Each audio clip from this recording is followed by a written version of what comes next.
क्यों फैलाया यहाँ पे? इन्हें कागज मत कहिए सर, ये एक कवि के दिल के अनमोल रतन है। कवि के दिल के अनमोल रतन? लेकिन ये कवि कहाँ है? यहीं पे है, इसी बीरो में, आपके सामने खड़ा है। तुम कवि भी हो? क्या बात है। मैंने ऐसी ऐसी कविताएं लिखी है सर, जिन्हें सुन के आपका दिल पसीज जाएगा, आपकी आंखों में से आंसू बहने लगेंगे। तो क्या बात है, सुनाओ। सुनाऊं?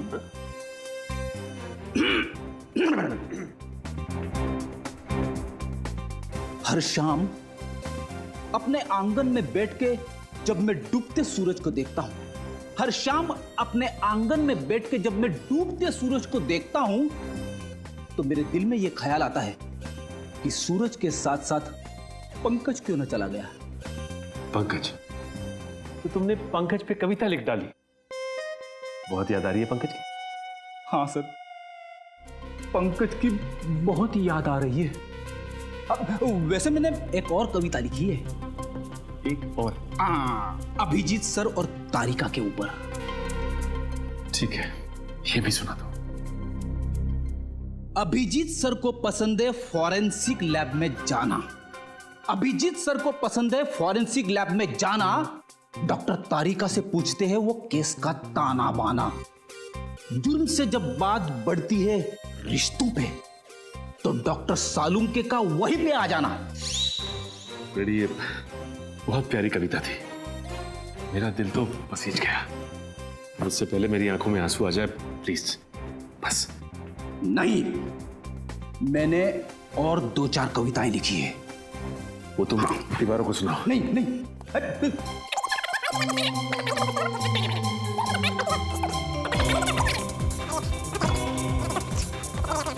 प्लीज फ्रेडी, बस बस प्लीज। थैंक गॉड, सही समय पे फोन आ गया। हेलो?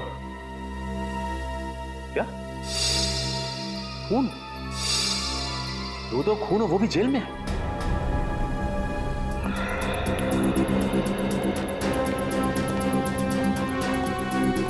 आइए सर,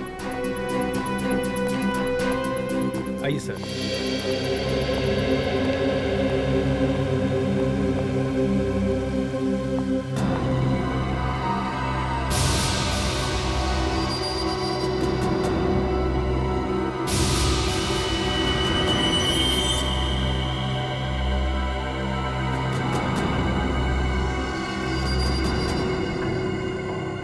शरीर पे और कहीं भी कोई चोट या जख्म का निशान नहीं है। इसकी मौत गोली लगने की वजह से ही हुई है।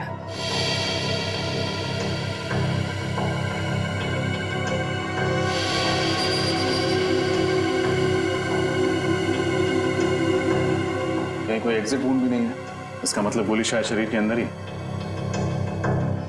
सर, यहां पे तो गन नहीं है। इससे एक बात तो तय है, इन दोनों ने एक दूसरे को नहीं मारा, ना इन्होंने आत्महत्या की, नहीं तो गन्स यहीं कहीं होती। जरूर किसी तीसरे आदमी ने इनका खून किया है। जेल में खून? ऐसा कैसे हो सकता है? इन दोनों के साथ तो कोई तीसरा कैदी भी नहीं था। यही तो मैं सोच रहा हूँ जेलर साहब, जेल के स्पेशल सेल में कैद 2 कैदी वो मारे जाते हैं, कैसे? किसी ने गोलियां चलने की आवाज भी नहीं सुनी? नहीं सर, फंक्शन में गाना इतना तेज बज रहा था कि ठीक से कुछ भी सुनाई नहीं दे रहा था। गाना जितना भी तेज बज रहा हो, गोली की आवाज को नहीं दबा सकता। सर, शायद गन पर साइलेंसर लगा होगा। मतलब तुम ये तो मान रहे तुम्हारी मौजूदगी में कोई जेल के अंदर गन लेकर आया, वो भी साइलेंसर वाली गन, और इन दोनों को मार दिया? नहीं सर, अंदर तो कोई भी नहीं आया, हम दोनों तो यही पहरा दे रहे थे, है ना? हाँ सर। गोली की आवाज नहीं सुनी, किसी को अंदर आते नहीं देखा, कैसे हो सकता है? कहीं तुम दोनों भी बाहर फंक्शन में गाना सुनने तो नहीं चले गए थे? नहीं नहीं सर, हम दोनों तो यहीं थे, आप जेलर साहब से पूछ लीजिए। ये ठीक कह रहे हैं, ये दोनों यही ड्यूटी कर रहे थे। सर, मैं इन दोनों को फोरेंसिक लैब ले जाती हूँ। विकी और चंदन की लाश की पोजीशन को देख के लगता है कि जिस वक्त गोली चली वो दोनों जमीन पर लेटे हुए थे। शायद दोनों सो रहे होंगे जब इन्हें गोली मारी गई। लग तो ऐसा ही रहा है, लेकिन देखना ये है गोली चली कहाँ से। पर एक बात तो तय है कि इन्होंने आत्महत्या नहीं की, एक दूसरे पर गोली नहीं चलाई, गोली चलाई किसी तीसरे आदमी ने। और जिस वक्त गोली चली इस सेल में इन दोनों के अलावा और कोई भी मौजूद नहीं था।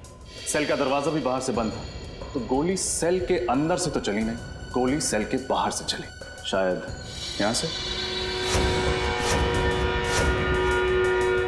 एक काम करो, लाश की पोजीशन पर लेट जाओ। आप मुझे कह रहे? हाँ, यहाँ कोई और तो है नहीं। ठीक है सर, अगर आप कह रहे तो मैं सो जाता हूं।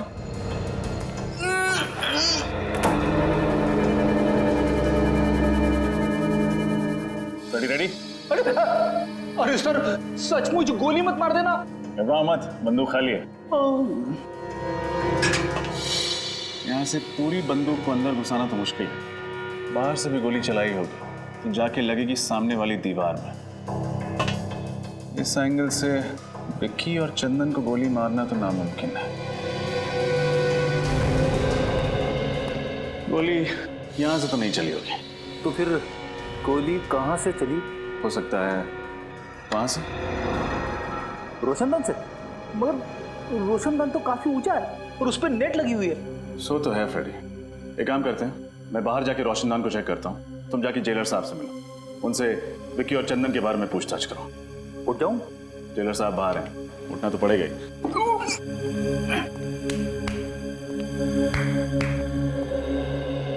जेलर साहब, ये विकी और चंदन किस जुर्म की सजा काट रहे थे?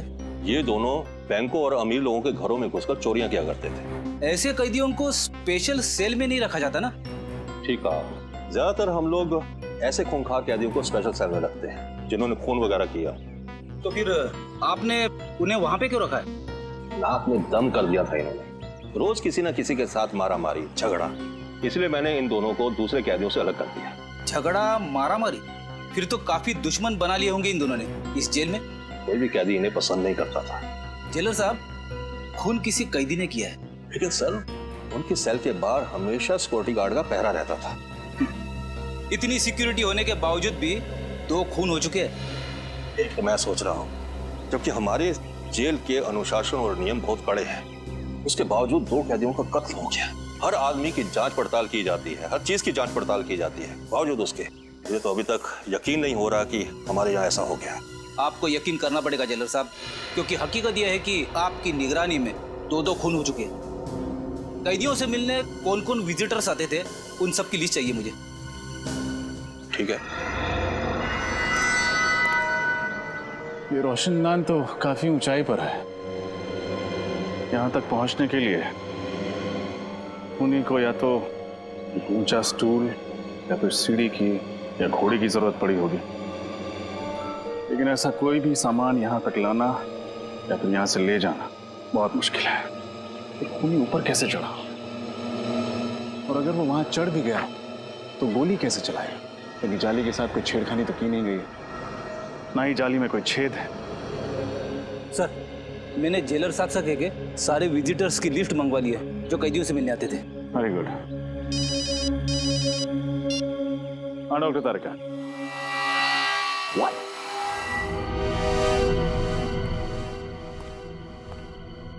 क्या तारिका जी, आपने तो मेरा दिमाग ही घुमा दिया। मैं क्या कर सकती हूँ रजत? मैं वही कह रही हूँ जो सबूत मुझे बता रहे। ये दोनों कैदियों पर 2 अलग अलग एंगल से ही गोलियां चली है। लेकिन अलग अलग एंगल से कैसे? विक्की पर जो गोली चली है वो करीबन 60 डिग्री एंगल से चली है। 60 डिग्री? मतलब गोली यहां से चली?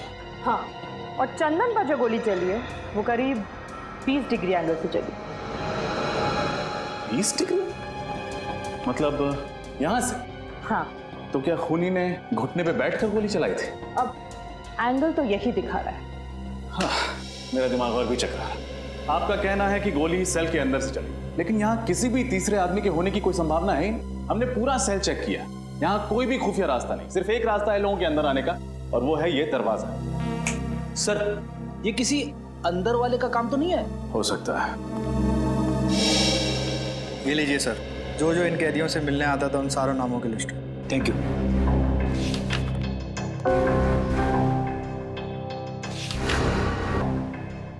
ये देखिए सर, जसलोक नाम का एक आदमी है जो पिछले 1 महीने से 2 कैदियों से मिलने हर रोज जेल में आ रहा है। दोनों कैदियों के नाम? मुन्ना और जकोटा। मुन्ना और जकोटा से मिलते हैं। जल्दी आओ। ये मुन्ना है और ये जकोटा। स्पेशल सेल की 7 वाली जेल में रखा गया है इनको। मुन्ना और जकोटा किस जुर्म की सजा काट रहे हैं तुम? लुटेरे हैं तुम। सुनसान हाईवे पर मुसाफिरों को रोककर उनके पैसे गहने वगैरह छीन लेते हैं। पर कभी किसी मुसाफिर का नुकसान नहीं किया साहब। मुसाफिरों को नुकसान नहीं पहुंचा, लेकिन जेल के अंदर 2-2 खून कर दिए। 2-2 खून? साहब ये क्या कह रहे हैं आप? किसी का खून करने के बारे में हम कभी सोच भी नहीं सकते। बनो मत। विक्की और चंदन के साथ तुम दोनों का 36 का आंकड़ा था ना? 36 का नहीं, 37 का कहिए। कोई दिन ऐसा नहीं गया जब इन दोनों की उन दोनों के साथ तू मैं ना हुई हो। कई बार तो हाथापाई की नौबत आई है। साहब, विक्की और चंदन को तो आपने अलग सेल में बंद कर दिया था, फिर हम उन्हें कैसे मार सकते हैं साहब? मार सकते हैं, जरूर मार सकते हैं, अपने उस साथी की मदद से जो पिछले 1 महीने से हर रोज तुम दोनों से यहाँ मिलने आता। साथी? आप लोग किस साथी की बात कर रहे हैं साहब? जसलोक की बात कर रहे हैं। जसलोक? वो तो वो क्या? जसलोक का नाम सुनते ही तुम दोनों के पसीने के छूटने लगे। आप लोग गलत समझ रहे हैं साहब। हमारा और जसलोक का ऐसा कोई इरादा नहीं था साहब। तो फिर क्या इरादा था? सच सच बता दो, वरना जसलोक से तो सच निकलवा ही लेंगे हम। अब हमें सब सच बता देना चाहिए, ना 2-2 कत्ल का इल्जाम हमारे सर पे आ जाएगा। आपस में खुसुर पुसुर करने से कुछ नहीं होगा। जल्दी बोलो क्या बोलना है। साहब, विक्की और चंदन हमारे दुश्मन नहीं, दोस्त थे। झूठ, फिर से झूठ। नहीं साहब, हम सच कह रहे हैं साहब। हम चारों जसलोक की मदद से जेल तोड़ के भागने की साजिश कर रहे थे। जेल तोड़कर भागने की साजिश? हाँ साहब, इसीलिए उस दिन हमने जेल में झगड़े का नाटक किया था, ताकि आप लोगों को हमारे ऊपर शक ना हो। इतना बड़ा धोखा, इतनी बड़ी साजिश। देखो, अगर ये बात गलत निकली ना तो। आप फिक्र मत कीजिए जेलर साहब, जब भी जसलोक हमारे हाथ लगेगा सच तो बाहर आ ही जाएगा। किसी और पर शक है आपको?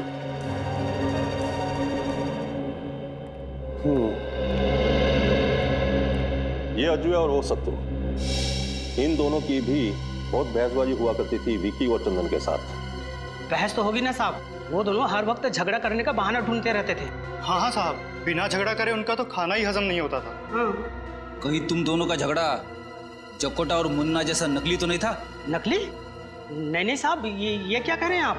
लो, तुमने अपने ही मुंह से कह दिया कि झगड़ा असली था। इसका मतलब तुम लोगों के पास ठोस वजह थी उन दोनों की जान लेने की। नहीं नहीं साहब, हम खूनी नहीं हैं, हम तो मामूली चोर उचक्के हैं, और हम खून क्यों करेंगे उनका? हाँ साहब, वैसे भी जेलर साहब ने उन दोनों को जब से स्पेशल सेल में डाला है, तब से हम दोनों का वहाँ आसपास भटकना भी मुश्किल हो गया था। जेलर साहब, ऐसे कौन कौन से लोग हैं जो स्पेशल सेल में जा सकते हैं? सबसे ज्यादा तो इस मनोहर का जाना आना होता था उस सेल में। यही उस सेल की साफ सफाई किया करता था। हाँ साहब, मेरी बदकिस्मती थी कि मैं ही उस सेल की साफ सफाई करता था। क्यों? ऐसा क्या हुआ था? हाँ साहब, बेवजह झगड़ा करते थे, धक्का मारते थे, कई बार तो उन्होंने थप्पड़ भी मारे थे। अरे, वो दोनों तुम्हें मारा पीटा करते थे, ये बात तुमने मुझे पहले क्यों नहीं बताई? साहब, उन्होंने मुझे धमकी दी, अगर मैंने किसी से शिकायत की तो मुझे और मारेंगे। मनोहर, कहीं ऐसा तो नहीं कि वो दोनों तुम्हें बहुत तंग करते थे, इसलिए तुम्ही ने उन दोनों का? साहब, मैं तो उनके पास जाने से भी डरता था। मैं उनकी जान कैसे लूंगा साहब? मच्छर था साहब, उनके सामने में एक मच्छर। जेलर साहब, क्या हो रहा है आपकी जेल में? स्टाफ की पिटाई हो रही, 2-2 कैदियों का खून हो गया। मैं तो खुद हैरान हूं। मुझे तो लगता था कि मेरी जेल में प्रशासन ठीक से चल रहा है, मगर तुम कौन हो? ये धनसुख है, चाय वाला। ये भी उस सेल में जाया करता था सुबह शाम चाय देने के लिए। अरे क्या हुआ धनसुख?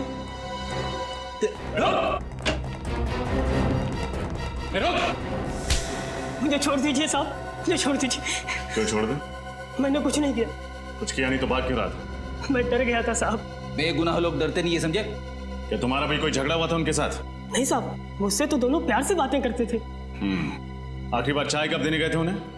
यही कोई 7:30-8 बजे के करीब। यानी फंक्शन शुरू होने से पहले? हाँ साहब, पर मैं अंदर नहीं गया। क्यों? अंदर क्यों नहीं गए? साहब, मेरी चाय खत्म हो गई थी, इसलिए मैं बाहर से ही वापस आ गया। लेकिन सेल के पास तो गए थे ना, कुछ तो देखा होगा तुमने। क्या उस वक्त दोनों ठीक थे? हाँ साहब, दोनों अच्छे भले थे, आपस में बातें भी कर रहे थे। बातें कर रहे थे? क्या बातें कर रहे थे? कुछ सुना था तुमने? हाँ साहब, याद आया। क्या है? क्या बात है? भाई ये क्या मुसीबत है? मच्छरों ने काट काट कर बेहाल कर दिया है, जीना आराम हो गया है। हाँ? अरे मच्छर काट रहे हैं तो मच्छरदानी मंगवाऊं? जाओ और चुपचाप सो जाओ। अरे यहाँ बैठना मुश्किल हो रहा है और सोने की बात कर रहे हो? पता नहीं ऊपर से ये रोशनदान की जाली किसने निकाल दी है। अब तो मच्छरों की ऐसा है यहाँ पे। तुम लोगों का ना रोज रोज का नाटक हो गया है। कभी मारपीट करते हो, कभी गुंडागर्दी करते हो, तो कभी मच्छर का बहाना करते हो। यार चुपचाप सो जाओ। अरे धनसु इधर आ तू और चाय पिला। मांगिए कड़ा इधर आ। चाय खत्म हो गई, अभी लाता हूँ थोड़ी देर में। भाई मेरे लिए चाय खत्म हो गई, जा जल्दी लेके आ। ओह, तो ये बातें हो रही थी। मगर सर, जब हम पहली दफा स्पेशल सेल में आए तब तो रोशनदान के ऊपर नेट लगा हुआ था ना? हाँ फ्रेडी, मैं भी यही सोच रहा हूँ। हुआ कुछ ऐसा होगा कि फंक्शन से पहले ही मौका पाकर खूनी ने रोशनदान से नेट हटा दिया होगा। फिर उसने फंक्शन के शुरू होने का इंतजार किया होगा। जैसे ही फंक्शन शुरू हुआ, सब लोग बाहर चले गए और खूनी ने विक्की और चंदन को गोली से मार दिया। फिर वापस भागने से पहले उसने रोशनदान पर नेट वापस लगा दिया।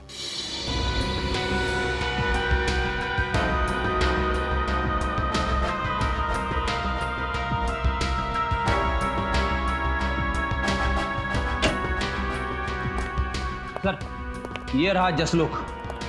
बड़ी मुश्किल से हाथ लगा है। 9-2-11 होने के फिराक में था। तो आप हैं मिस्टर जसलोक, जो पिछले 1 महीने से हर रोज मुन्ना, जकोटा, विक्की और चंदन से मिलने के लिए जेल में जाते थे। हाँ? क्या बकवास कर रहे हैं सर? एक तो आपका ऑफिसर मुझे जबरदस्ती उठाकर लेकर आया, ऊपर से आप अनाप शनाप बके जा रहे हैं। अरे जेल में किसी से मिलना गुनाह है क्या? जी नहीं, जेल में किसी से मिलना गुनाह नहीं है, लेकिन जेल से भागने में किसी की मदद करना गुनाह जरूर है। सर, मैंने किसी की मदद नहीं की और ना ही किसी साजिश में मेरा कोई हाथ है। देखो, मुन्ना और जकोटा अपना मुंह खोल चुके हैं। तुम्हारे लिए यही बेहतर है कि तुम हमारा समय बर्बाद ना करो। बोलो सच।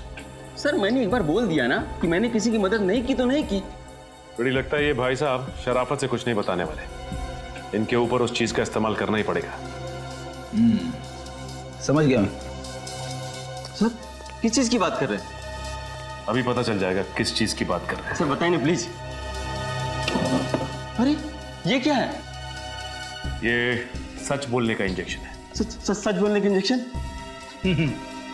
एक बार अगर ये इंजेक्शन लग जाए ना तो आदमी तोते की तरह सच बोलने लगता है। सर, इसकी जरूरत नहीं, मैं सब बताता हूँ सर। मैं नुस्खा काम में आ गया। तुम क्यों रुक गए? शुरू हो जाओ।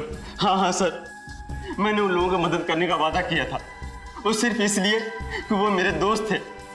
और जेल से निकलने के बाद इन चारों का क्या प्लान था? सर, वो मुझे पता नहीं है। मैं तो सिर्फ जेल से निकलवाने में मदद कर रहा था। उसके बदले में वो लोग मुझे 10 लाख रुपए देने वाले थे सर। 10 लाख रुपए? हाँ, गोलियां शायद उस रोशनदान से ही चली हैं। लेकिन एक बात समझ में नहीं आ रही। डॉक्टर तारिका ने कहा था कि एक गोली यहां से 60 डिग्री एंगल से चली और दूसरी गोली यहां से 20 डिग्री एंगल से चली। लेकिन अगर दोनों गोलियां एक ही दिशा से उस रोशनदान से आई तो दोनों कैदियों को अलग अलग एंगल से कैसे लगी? सर, कहीं हम गलत दिशा में तो नहीं जा रहे? नहीं फ्रेडी, दिशा तो सही है, बस देखना यह है कि हवा का रुख किस तरफ है। हवा, दिशा, मैं कुछ समझा नहीं सर। मेरे कहने का मतलब यह है कि इन दोनों कैदियों के खून का उस रोशनदान से कोई ना कोई संबंध जरूर है, लेकिन क्या ये समझ में नहीं आ रहा। कहीं खूनी रोशनदान से तो अंदर नहीं आया? क्या फ्रेडी, रोशनदान का साइज देखा है तुम? इतने छोटे से रोशनदान से एक पूरा इंसान अंदर कैसे आ सकता है? अरे तो क्या सर, गन खुद उड़ के आई अंदर? क्या कहा तुमने? नहीं सर, नहीं, शायद सही कहा तुमने। हाँ, गन उड़ के ही सेल के अंदर आई। गन उड़ के अंदर ही? हो सकता है गन किसी ऐसी चीज के साथ जुड़ी हुई जो उड़ सकती, जैसे कि कोई खिलौना। हाँ सर, वो छोटे छोटे खिलौने होते हैं ना, वो हेलीकॉप्टर्स, एरोप्लेन, जिन्हें रिमोट कंट्रोल से उड़ाया जाता है। एग्जैक्टली। दरअसल हुआ कुछ ऐसा होगा कि खूनी रोशनदान के उस तरफ नीचे खड़ा हो, उसके हाथ में रिमोट कंट्रोल होगा। उसने इस रोशनदान के जरिए हेलीकॉप्टर को अंदर भेजा होगा। हेलीकॉप्टर में एक कैमरा फिट होगा जिसके जरिए खूनी देख सकता था कि हेलीकॉप्टर कहां जा रहा है। इसके अलावा हेलीकॉप्टर में एक मैकेनिज्म होगा जिससे वो दोनों गोलियां चली होंगी, जिससे कि विक्की और चंदन की नींद में ही मौत हो गई। ओह, अब समझ में आया, गोलियां 2 अलग अलग एंगल से कैसे चली है।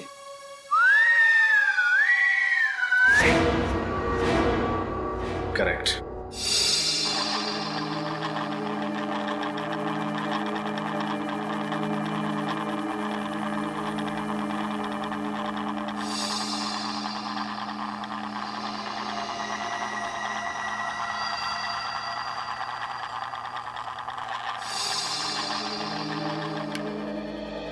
वो हेलीकॉप्टर भी कुछ इस तरह का होगा, इससे ज्यादा बड़ा नहीं हो सकता, नहीं तो फिर वो उस रोशनदान से सेल में घुस नहीं पाता। इसका मतलब ये काम किसी अंदर वाले का ही, जिसे अच्छी तरह से पता था कि रोशनदान की लंबाई और चौड़ाई कितनी है। हो सकता है ये आदमी कोई जेल का कैदी या फिर जेल का ही कोई आदमी, क्योंकि बाहर का कोई आदमी इतनी प्लानिंग से खून नहीं कर सकता। सर, ये मुजरिम भी क्या नए नए तरीके निकालते हैं खून करने के लिए। अगर इतना दिमाग किसी अच्छे काम में लगा दें तो समाज का कितना भला हो सकता है। हाँ, ये बात तो है श्रेया। खूनी ने दिमाग तो बहुत लगाया इसमें। रिमोट वाला हेलीकॉप्टर और रिमोट वाली गन। और इस तरह का हेलीकॉप्टर बाजार में तो मिलता नहीं होगा। खूनी ने जरूर किसी खास दुकान या कारीगर से बनवाया होगा। या शहर में जितनी भी इस तरह की दुकानें हैं जहाँ पे कस्टम मेड चीजें बनती हैं, वहाँ पता करते हैं। अच्छा, वैसा हेलीकॉप्टर चाहिए था आपको? हाँ, क्यों? मुझे लगा ऐसे हेलीकॉप्टर से तो जवान लोग खेलते हैं। क्या मतलब है तुम्हारा? मैं बुड्ढा दिखता हूँ तुमको? मेरा वो मतलब नहीं था सर। तो फिर क्या मतलब था? मुझे सिर्फ इतना बताओ, तुम्हारे पास इस तरीके का हेलीकॉप्टर है या नहीं? नहीं। अरे तो पहले बताना चाहिए था। इतनी देर से टाइम पास कर रहा था क्या? सुबह से कोई मिला नहीं? Excuse me. हाँ जी। आपकी दुकान में रिमोट कंट्रोल से चलने वाला हेलीकॉप्टर मिलता है? नहीं, ऐसा हेलीकॉप्टर तो हमारे दुकान में नहीं मिलता है। अगर ऐसा हेलीकॉप्टर आपकी दुकान में नहीं मिलता है तो आपको पता तो होगा ये कहाँ मिलता है। एक काम कीजिए सर, आगे चले जाइए और पूछ लीजिए, उनको शायद पता होगा कहाँ मिलता है। आपको नहीं पता? नहीं। तो ऐसा बोलो ना।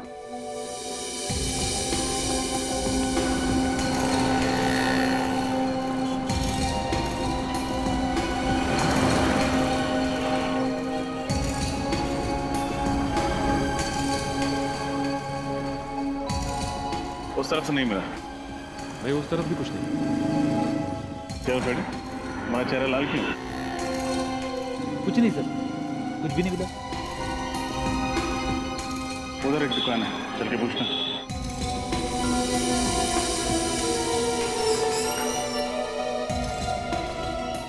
कहिए सर, क्या चाहिए आपको? आपकी दुकान में रिमोट वाला हेलीकॉप्टर मिलता है? हाँ जी, मिलते हैं सर। दिखाइए जरा। फिलहाल तो सब बिक चुके हैं, अगर आप कहें तो आपके लिए ऑर्डर से मंगवा देता हूँ। जी नहीं, उसकी जरूरत नहीं। आप हमें सिर्फ ये बताइए कि उस हेलीकॉप्टर पे गन और कैमरा क्यों फिट किया आपने?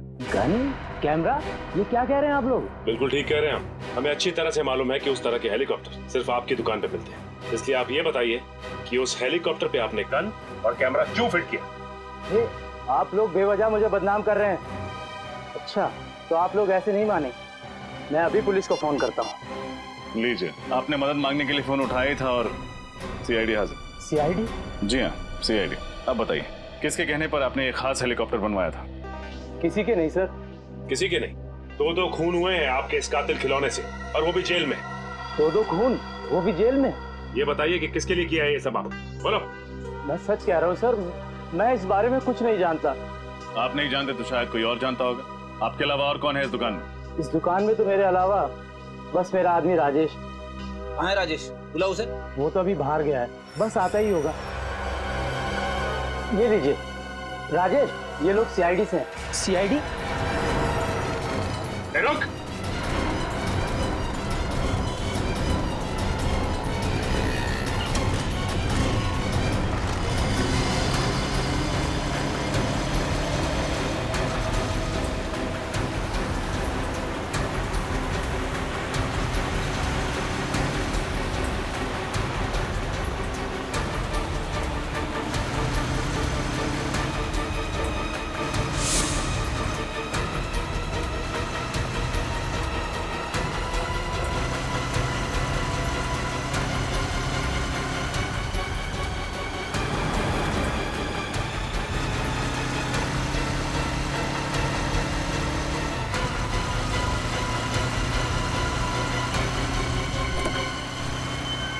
तेरी तो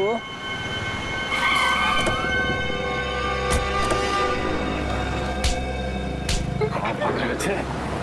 अगर हेलीकॉप्टर में भागते तो शायद बच भी जाते, लेकिन अफसोस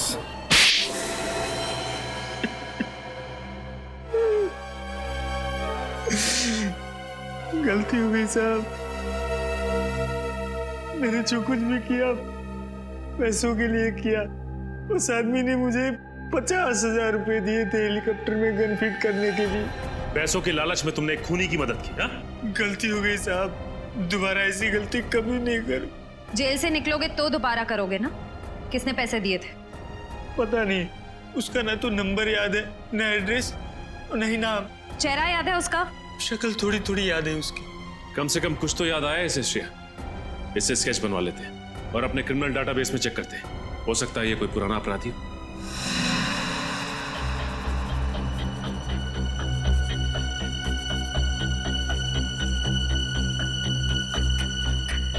आंख सर थोड़ी सी छोटी और थोड़ी सी लंबी।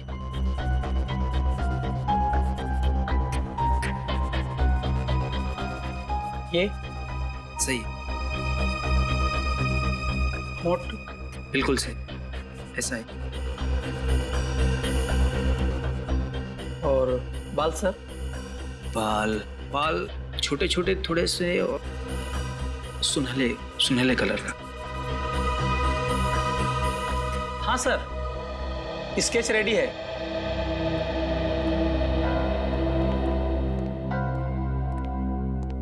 ये वही आदमी है? यस मैम, वही है। श्रेया, काम कर, अपने क्रिमिनल डाटाबेस में देखो। हो सकता है पुराना क्रिमिनल हुई। सर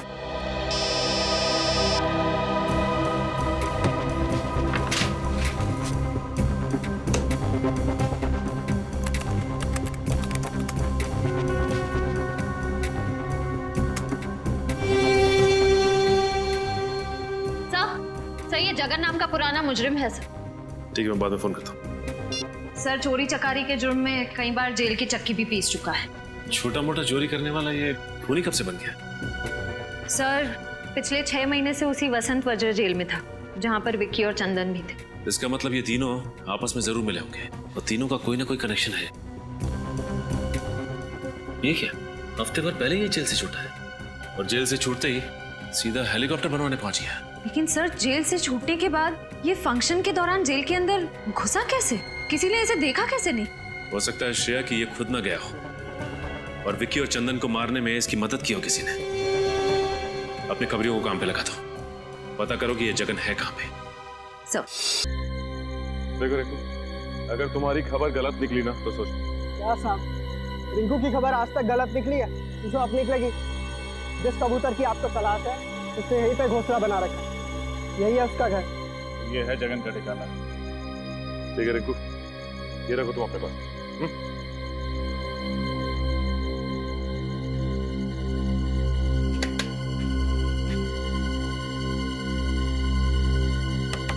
कौन है? दूध वाला।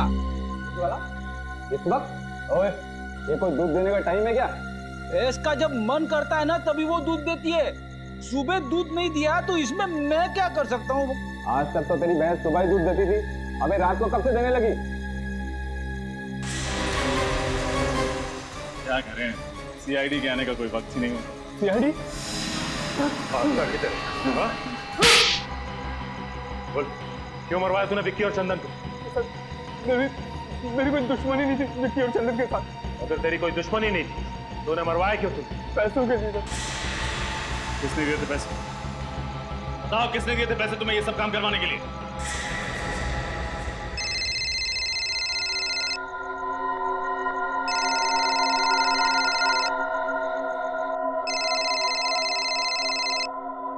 हेलो, मैं जगन बोल रहा हूँ।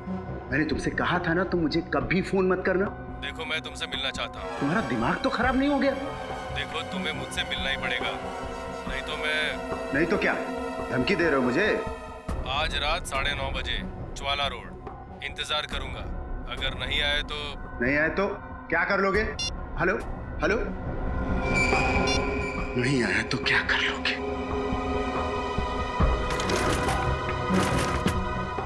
आज तुमसे मिलकर तुम्हारा हिसाब किताब चुकता करना ही पड़ेगा।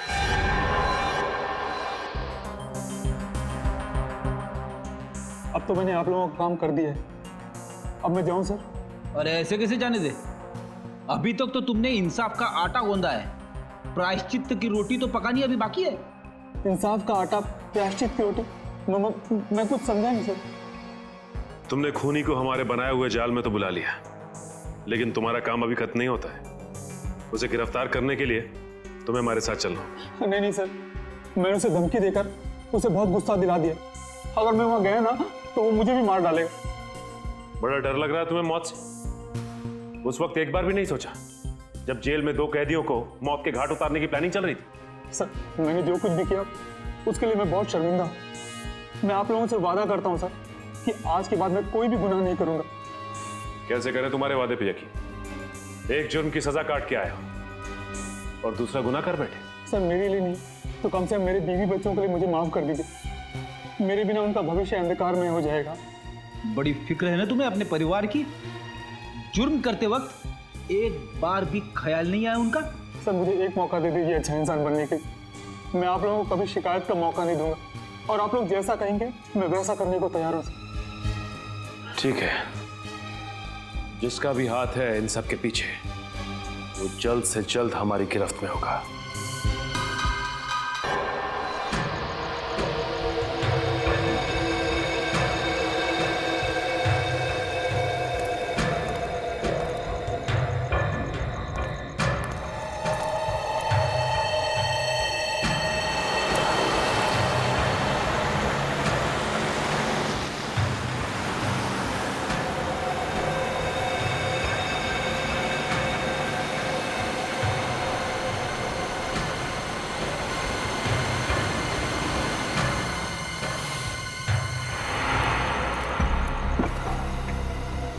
अच्छा हो जो तुम्हारा।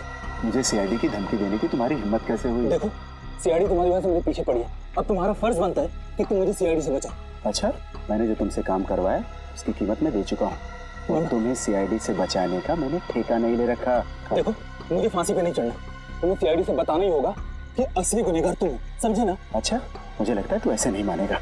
रुक, तेरा तो एक ही इलाज है। नहीं। इतना बड़ा धोखा। सीआईडी के सामने गोलीबारी अच्छी बात नहीं है।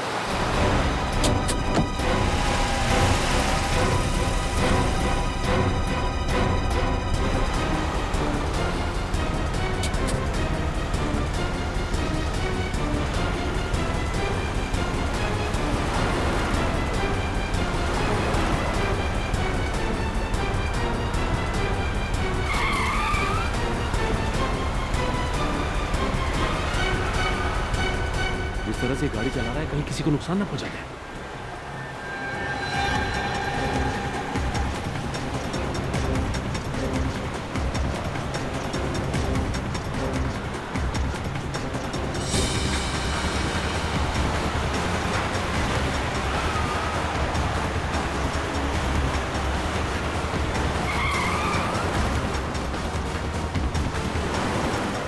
टायर पे गोली मारो।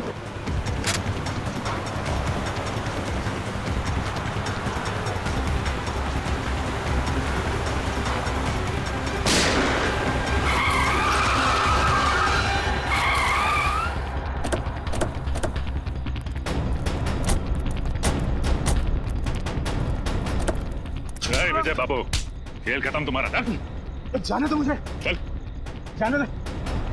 जाने दे। शर्म आनी चाहिए तुम्हें। कानून की सेवा करते और 2 कैदियों का खून का डाला।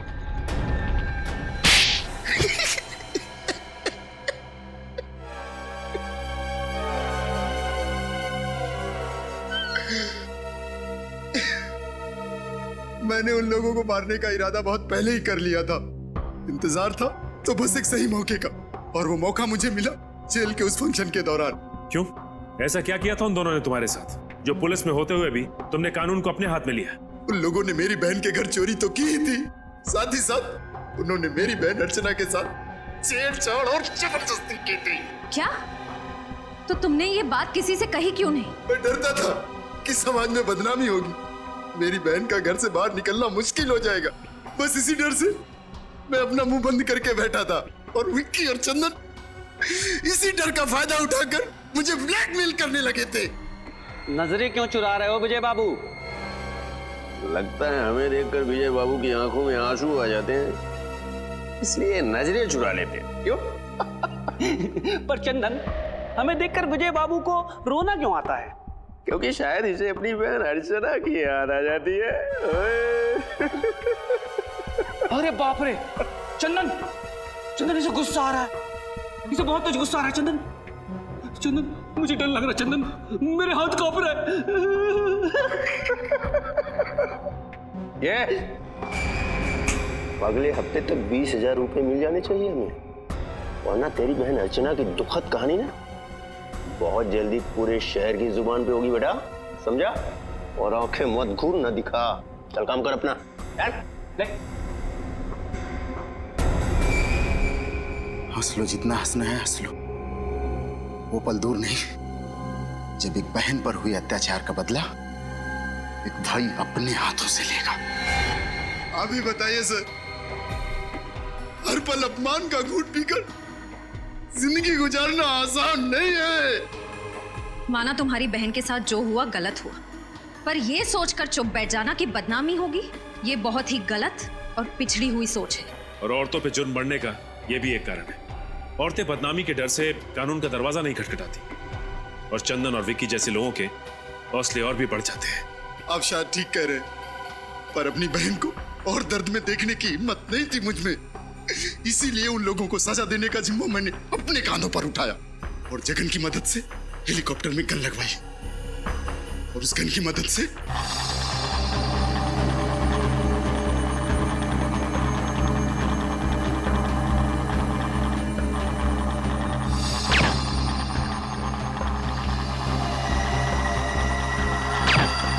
माना कि तुमने जो किया अपनी बहन का बदला लेने के लिए किया, पर अगर बदले की आड़ में हर इंसान जुर्म करने लगे तो समाज में जंगल राज फैलने में देर नहीं लगेगी। मैंने जिन लोगों को मारा वो कोई अच्छे लोग नहीं थे। ये सही है कि वो लोग अच्छे नहीं थे, लेकिन गुनाह तो फिर भी गुनाह होता है, और तुम्हें क्या सजा देनी है ये अब अदालत तय करेगी।